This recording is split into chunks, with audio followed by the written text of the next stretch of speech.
Hello दोस्तों, स्वागत है आपके अपने चैनल टेक सिविल में। दोस्तों, इस वीडियो में मैं आपको बताऊंगा कि छत की जो बीम होती है यानी स्लैब बीम में अक्सर देखा जाता है कि साइड पे कुछ ना कुछ उसमें मिस्टेक होता है, जो कि अक्सर मैं देखा हूं कि लोग बाग उसका ध्यान नहीं देते हैं, जिसके चलते फ्यूचर में छत में क्रैक आने लगता है, आपका छत कमज़ोर हो जाता है। चाहे आप कितना भी अच्छा हैवी सरिया इस्तेमाल करें, उसमें बहुत पैसा खर्चा करते हैं, लेकिन उसका जो एग्जीक्यूशन है वो सही से नहीं हुआ है तो आपका घर कमज़ोर हो जाएगा।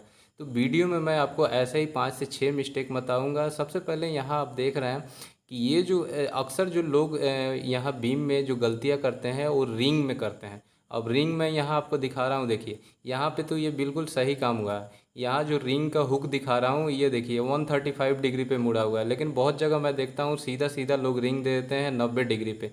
अब वो क्या होता है दोस्तों, जब इस बीम पे कोई प्रेशर लगता है, लोड लगता है, तो सरिया क्या होता है कि जब नीचे दबेगा तो क्या एक दूसरे के जगह से मतलब खिंचाव होगा, उसमें हटेगा।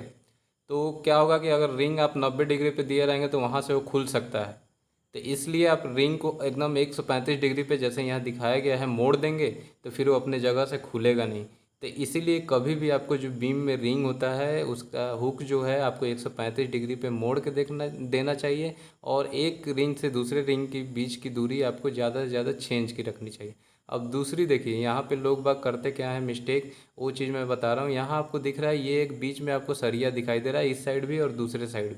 वो दोस्तों सरिया क्या है, वो इससे मतलब ये जो आपका ऊपर आप देख रहे हैं 3 सरिया, इसमें मेन स्टील जा रहा है, नीचे भी बॉटम का भी स्टील 3 दिख रहा है, लेकिन एक बीच में आपको 2 सरिया दिखाई दे रहा है 16 mm का, जो कि कॉलम को आधा इधर पार किया है आधा उधर पार किया है। दोस्तों ये होता है एक्स्ट्रा बार। अब ये एक्स्ट्रा बार देना बीम में बहुत ज़रूरी है, क्योंकि दोस्तों जब यहाँ पे कोई भी आपका निगेटिव फोर्स होता है वो क्या होता है, जब बीम पे आपका लोड लगेगा तो वो ट्रांसफ़र होगा कहाँ पे, हमारे कॉलम के पास। तो कॉलम के पास से क्या होता है कि जब आप बीच में लोड लगाएंगे बीम पे तो कॉलम के पास से वो उठता है। तो इसीलिए वहाँ पे एक्स्ट्रा सरिया दिया जाता है कि वो उसको बांध के रखे, पकड़ के रखे, वहाँ पे कोई भी लोड ट्रांसफ़र हो तो लोड को झेल सके, इसलिए आपको एक्स्ट्रा बार देना है। और एक्स्ट्रा बार आप एक कॉलम से दूसरे कॉलम के आर पार करते हुए देंगे। अगर आप एक साइड से एक्स्ट्रा बार देना चाह रहे हैं, जहाँ से मान लीजिए कि आपका स्टार्टिंग है, तो वहाँ से आपको 90 डिग्री का जो डेवलपमेंट लेंथ बोला जाता है वो मोड़ के और तब आपको एक्स्ट्रा बार देना है। अब यहाँ पे दोस्तों तीसरा लोग बाग गलती क्या करते हैं वो चीज़ मैं आपको दिखा देता हूँ। यहाँ आप देख रहे हैं कि ये बीम पूरा जहाँ से आया है, मतलब कि एक एंड से दूसरे एंड पे, लेकिन जहाँ पे ये बीम ख़त्म हुआ है वहाँ आप देख रहे हैं कि सीधा सीधा सरिया काट के छोड़ दिया गया है। ऐसी गलती आपको नहीं करनी है दोस्तों, क्योंकि यहाँ पे जो एंड पे जहाँ भी आपका सरिया आता है ना, वहाँ पे आपको उसको 90 डिग्री मोड़ देना है, यानी जिसको हम डेवलपमेंट लेंथ बोलते हैं, वो आपको मोड़ देना है। नीचे वाला सरिया भी ऊपर मोड़ना है और ऊपर वाला सरिया नीचे मोड़ के जैसे यहाँ आप देख रहे हैं प्रॉपर उसको बांध देना है। अब ये जो है आप 6 से 8 इंच तक मोड़ सकते हैं नीचे वाला सरिया, और ऊपर वाला सरिया भी 6 से 8 इंच मोड़ के उसको मिला सकते हैं। इससे होता क्या है दोस्तों कि ये आपस में बंध जाता है। अब कोई भी इस पे लोड लगेगा तो वहाँ से खिंचाव होगा तो एक दूसरे की जगह से हटेगा नहीं, वो फिक्स वहाँ पे कॉलम के साथ हमारा मजबूती से बंध जाएगा। तो इसलिए आपको कभी भी चाहे एक एंड से दूसरे एंड, मतलब एक इस एंड पे जहाँ से बीम स्टार्ट हो रहा है जैसा आप देख रहे हैं वहाँ पे भी 90 डिग्री के डेवलपमेंट लेंथ देना है, और जहाँ पे ख़त्म हो रहा है बीम वहाँ पे भी देना है। अब जैसे जो बीम कंटिन्यू चल के आ रहा है, अब कॉलम को क्रॉस करते हुए जा रहा है, मान लीजिए कि 2 कॉलम के बाद वो ख़त्म हो रहा है, तो वहाँ पे आपको 90 डिग्री नहीं देंगे, जहाँ पे ख़त्म हो रहा है वहाँ पे देना है। अब जैसे ये देखिए यहाँ एक बीच में आया, यहाँ से ये चल रहा है, अब ये बीच में आया तो यहाँ पे हम नहीं दिए, ये सीधा इस बीम को पार करते हुए आगे चला गया है।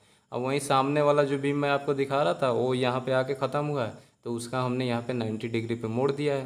तो ये चीज़ आपको करना है कि जहाँ पे भी आपका बीम ख़त्म हो रहा होगा वहाँ पे जितनी भी सरिया आप दे रहे हैं उसको मोड़ देना है। तो ये तो दोस्तों हो गई कि हम लटक बीम में, वही सेम कॉन्सेप्ट आपका यहाँ पे जो है कैंटिलीवर बीम, जैसे ये छज्जा के लिए आगे निकला हुआ है, इसमें भी आप एंड में देख रहे हैं कि जितनी भी सरिया है उसको मोड़ा गया है ऊपर नीचे। इसको ऐसे ही नहीं छोड़ना है। बहुत लोग देखा जाता है कि कैंटिलीवर बीम में क्या करते हैं कि लोग ऐसे ही सीधा सीधा सरिया काट के छोड़ देते हैं, लेकिन ऐसी गलती आपको नहीं करनी है। वहाँ पे भी आपको 90 डिग्री पे बीम को सरिया को मोड़ना है और आपस में उसको टाई कर देना है। अब फिफ्थ मिस्टेक लोग क्या करते हैं देखिए, वो मैं बता रहा हूँ। यहाँ आप देख रहे हैं कि यहाँ पीछे से सरिया आया है, इतनी लंबी ये सरिया है। अब वह क्या है कि यहाँ पे ख़त्म हो रहा है और वहाँ से सरिया ये चेंज हो रहा है। तो वहाँ पे क्या किया है गया है कि लैपिंग सब 6 के 6 सरिया इसमें आप बीम में देख रहे हैं, 6 के 6 सरिया एक ही जगह कॉलम पे लैप चढ़ा दिया गया है। तो दोस्तों ये बहुत बड़ी मिस्टेक है, एक जगह कभी भी आपको लैपिंग नहीं देना है। लैपिंग आप थोड़ा सा आगे पीछे कर सकते थे। जो ऊपर वाला सरिया का आप लैपिंग दे रहे हैं तो वो आप ऊपर वाले सरिया का मतलब कॉलम, एक कॉलम से दूसरे कॉलम के बीच में आप ले सकते हैं, कहीं भी 1-1 फीट आगे पीछे करके। और नीचे वाला सरिया आप कॉलम के पास 2 इस साइड ले लेते तो एक दूसरे साइड कॉलम के पास। और जहाँ पे भी लैपिंग आपको करना है दोस्तों, सीधा सीधा सरिया लैप नहीं करना है, उसमें जॉगल मार के आपको लैपिंग देना है, जैसा आप यहाँ देख रहे हैं। तो ये चीज़ आपको याद रखना है। अब ये देखिए, अब इस बीम में जो मैं बता दूं कि ये जो बीम की गहराई यहाँ पे दी गई है ये दोस्तों 12 इंच की दी गई है। अब 12 इंच में देखिए ये प्लाई के अंदर यानी जो लटक होगा हमारा ये चला जाएगा 7 इंच, और ऊपर ये 5 इंच का आ जाएगा। 5 इंच हमारे छत के साथ ढलाई हो जाएगा, तो टोटल हमारा 7 और 5 12 इंच का हो जाएगा। तो ये 9 इंच चौड़ा और 12 इंच गहरा हमारा बीम बनाया जा रहा है। इसमें जो सरिया में दिया है ये हमने 16 का सरिया टॉप में और 16 का 3 सरिया हमने बॉटम में दिया है। सेम सरिया यहाँ पे दिया जा रहा है, क्योंकि दोस्तों ये 3 मंजिल का मकान है, इसलिए यहाँ पे जो बीम है थोड़ा सा हैवी दिया गया है। आप अगर 2 मंजिल का मकान बना रहे हैं तो 3 सरिया आप 12 का और 3 सरिया 12 का ही टॉप में और 3 सरिया 12 का ही बॉटम में आप दे सकते हैं। और उसकी गहराई जो है 9 इंच बाई 12 इंच का रख सकते हैं।